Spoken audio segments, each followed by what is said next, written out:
దేవుని ఘనమైన పరిశుద్ధ నామానికి మహిమ కలుగాక. ఈ దినము వాగ్దానము ధ్యానంలోనికి మనం తెచ్చుకుందాం. 1 కొరింథీయులకు రాసిన పత్రిక 6వ అధ్యాయము 19వ వచనాన్ని మనం జ్ఞాపకం చేసుకున్నట్లయితే, మీ దేహము దేవుని వలన మీకు అనుగ్రహింపబడి మీలోనున్న పరిశుద్ధాత్మకు ఆలయమై ఉన్నదని మీరెరుగరా? మీరు మీ సొత్తు కారు, విలువ పెట్టి కొనబడిన వారు కనుక మీ దేహంతో దేవుని మహిమపరచుడి అని 1 కొరింథీయులకు రాసిన పత్రిక 6వ అధ్యాయం 19వ వచనంలో మనం జ్ఞాపకం చేసుకోవచ్చు. ఈ దినము దేవుడు మనతో మాట్లాడుతున్నటువంటి మాట, మీ దేహము దేవుని వలన మీకు అనుగ్రహింపబడి మీలోనున్న పరిశుద్ధాత్మకు ఆలయమై ఉన్నదని మీరు ఎరుగరా? ఎక్కడ ఈ పరిశుద్ధాత్మ? ఎక్కడ మన దేహము? ఎక్కడ దేవుడు? ఆయన విలువ పెట్టి కొన్న మన యొక్క దేహంతో దేవుని మహిమపరచాలంట. 2 సమూయేలు 6వ అధ్యాయం 11వ వచనంలో ఒబేదెదోమును అతని ఇంటి వారందరినీ ఆశీర్వదించెను అని బైబిల్ అందులో మనకు కనిపిస్తుంది. దేవుని యొక్క ఆశీర్వాదములు అక్కడ మందసము ఆ ఒబేదెదోము ఇంటిలో ఉండటం వలన ఒబేదెదోము ఇల్లంతటిని, అంటే తన యొక్క కుటుంబాన్ని అంతటినీ దేవుడు ఆశీర్వించినట్లుగా మనము చూస్తున్నాం. పొందుకుంటే దేవుని యొక్క ఆశీర్వాదం పొందుకోవాలి, లేదంటే దేవుని యొక్క శాపం పొందుకోవాలి. యెహోషువ మాట్లాడుతూ 24వ అధ్యాయంలో ఆయన చెప్తున్నమాట, మీరెవరిని సేవించుదురో సేవించుకోండి, కానీ నేను నా ఇంటి వారిని యెహోవాను సేవించదమని ఆయన చెబుతున్నాడు. మన యొక్క జీవితాల్లో దేవుడు తన యొక్క ఆశీర్వాదాలు మనకి ఇవ్వాలంటే, లేదంటే శాపాలు మనం పొందుకోవాలంటే, మన యొక్క చేతుల్లోనే దేవుడు అవి ఏర్పాటు చేశాడు. నిర్గమాకాండం 25వ అధ్యాయం 8వ వచనంలో పరిశుద్ధ స్థలము అని రాయబడింది. అంటే పాటలు, వాక్యము, ప్రార్థన, మందసం కట్టడానికి ఉపకరణాలు ఉపయోగించేవారు. ప్రతిష్టార్పణ, అర్పణ, మన యొక్క జీవితాల్లో ఆత్మీయ జీవితాన్ని కట్టుకోవడానికి పరిశుద్ధ స్థలము ఏర్పాటు చేసుకోవాలి. దేవుడు ఆత్మ గనుక ఆయనను ఆరాధించువారు ఆత్మతో సత్యంతో ఆరాధించాలని ప్రభు సెలవిస్తున్నాడు. ఏ విధంగా మనం దేవుని ఆరాధించాలి? మొట్టమొదటిగా దేవుని ఆరాధించేవారు ఆత్మతో సత్యముతో ఆరాధించాలంట. మరి మనం దేవుని యొక్క సన్నిధిలో దేవుణ్ణి ఆరాధించడానికి మనం వస్తున్నప్పుడు అక్కడ యాజకుడు ఆ యొక్క దేవుని యొక్క ఆ యొక్క మందసం దగ్గర అతి పరిశుద్ధ స్థలంలో ఆయన మానవునికి బదులుగా ఆ యొక్క యాజకుడు దేవునితో మాట్లాడుతుండేవాడు. అది అతి పరిశుద్ధ స్థలం. పరిశుద్ధ స్థలం, దాని ముందు ఆవరణం మనకు అనిపించేది. అంటే దేవునిలోనికి వచ్చినటువంటి దేవుని మనము సత్యంతో ఆరాధించే వారిగా ఉండాలి. అంటే పరిశుద్ధ స్థలంలోనికి మనం చేరం. అతి పరిశుద్ధ స్థలం అనగా దేవుణ్ణి ఆ యొక్క ఆత్మతో ఆరాధించడం. ఇదే దేవుడు ఈ దినాన్న మన యొక్క హృదయాల్లో, మన యొక్క జీవితాల్లో దేవుడు మనకిచ్చింది. మన దేహము దేవుని వలన మీకు అనుగ్రహింపబడి మీలోనున్న పరిశుద్ధాత్మక ఆలయం ఉన్నది.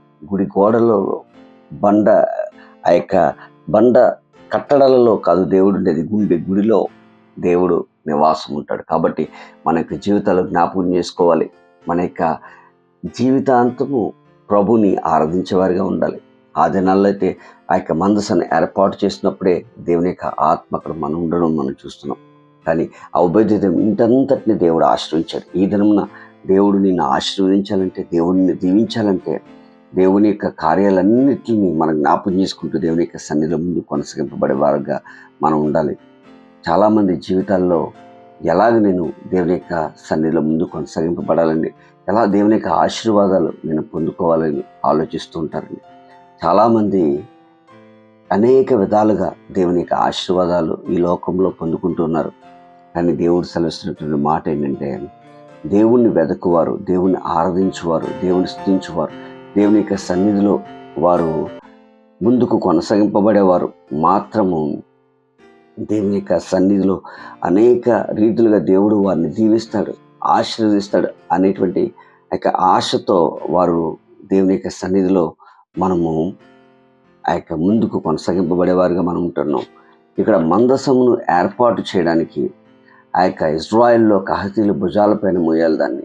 అయితే ఆ ఒబేదెదోము ఇంట్లో 3 నెలలు ఉన్నప్పుడు అక్కడ దేవుని యొక్క ఆ యొక్క మందసము ఉన్నటువంటి సమయాల్లో దేవుడు వారిని ఆశ్రయించారు. దేవుని యొక్క మనసము మన యొక్క జీవితంలో ఉంటున్నప్పుడు ఆ యొక్క దేవుని యొక్క గొప్ప కార్యాలు, ఆశ్చర్యకార్యాలు మన యొక్క జీవితాల్లో మనం చూడగలం. అక్కడ దినవృత్తాంతాలు, మొదటి దినవృత్తాంతాలు 26:8 చూస్తే ఉభయదేదము నమ్మకస్తుడని రాయబడింది. మరి మన యొక్క జీవితాల్లో మనము నమ్మకమైనటువంటి జీవితాన్ని దేవుని యందు మనం కలిగి ఉండాలి. చాలామంది నమ్మకాన్ని కోల్పోతారు. ఒకసారి నమ్మకాన్ని కోల్పోయిన తర్వాత మరలా వారు ఎంత నమ్మించడానికి ప్రయత్నించినా వారిని ఎవరు కూడా నమ్మరు. మన దేవుడైతే అలాంటి సందర్భాల్లో కూడా దేవుడు మనల్ని చేర్చుకుంటాడు. ఎందుకంటే ఆయన గొప్ప దేవుడు. ఆయన లాంటి వారు ఎవరు కూడా లేరు. ఆయన ఖచ్చితంగా చేర్చుకుంటారు. కానీ మన యొక్క జీవితాల్లో మనం చూస్తే కనుక శత్రువు వచ్చి మొదటి సమయంలో 4:2 వాళ్ళు ఓడిపోతారు. దేనికంటే ఆ ఫిలిస్తీన్లు వచ్చి ఆ మందసాన్ని తీసుకుని వెళ్ళిపోతారు. సుమారుగా ఒక 4,000 మంది, తర్వాత అనేక మంది 30,000 మంది, ఇలాగ మనం చూసుకుంటే అక్కడ చాలామంది చనిపోవడం కూడా మనం చూస్తాం. ఏలీ చనిపోవడం, హోఫ్నీ, ఫినెహాసులు చనిపోవడం, మరి ఫినెహాసు భార్య ప్రసవిస్తూ చనిపోవడం. అక్కడ ఒక మాట అంటూ చనిపోతుంది, ఇకోబోదు అంటది, అంటే ప్రభావం వెళ్ళిపోయాను అని మాట్లాడుతుంటుంది. ఇజ్రాయెల్లో గాతు ప్రాంతానికి పంపించి ఈ లోక దేవతలని ఆయన ముందు ఆ యొక్క తలవంచులాగిన, సాష్టాంగపడిలాగిన దేవుడు చేయగలడు. కానీ మనకి జీవితంలో అపరాధార్థమైనటువంటి అర్పణ, మరి దేవుని యొక్క సన్నిధిలో మన యొక్క జీవితంలో మనం అర్పిస్తున్నటువంటి అర్పణ, దేవుని యొక్క సన్నిధిలో మనం చేస్తున్నటువంటి ఆరాధన, దేవుని సన్నిధిలో మనం చేస్తున్నటువంటి స్తుతియాగము, దేవుని సన్నిధిలో మనం చేస్తున్నటువంటి పరిచర్య ఎప్పుడు కూడా దేవునికి ఇష్టమైన రీతిగా చేసేవారిగా మనం ఉండాలి. దేవుని యొక్క మందసం ఈ దినమున ఎక్కడుంటుంది? దేవుని యొక్క సన్నిధి ఎక్కడుంటుంది? దేవుని యొక్క ఆలయం ఎక్కడుంటుంది? అది ఎక్కడో లేదు.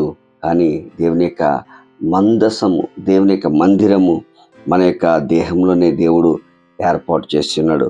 అందుకే దేవుని యొక్క సన్నిధిలో మనం జ్ఞాపకం చేసుకోవాల్సిన ఖచ్చితమైనటువంటి ఆ యొక్క విషయం ఏదైనా ఉందంటే, దేవుడు నా యొక్క దేహాన్ని దేవుడు అనుగ్రహించాడు, పరిశుద్ధాత్మకు ఆలయంగా చేశాడు.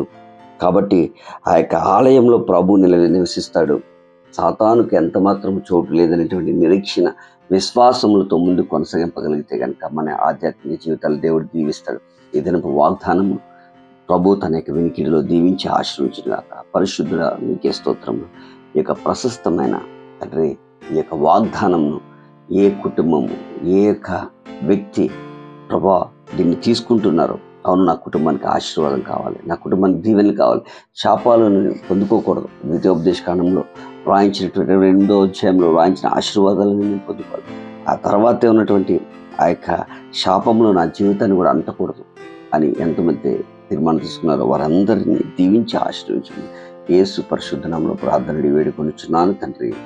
ఆమేన్. God bless you all. Praise lord.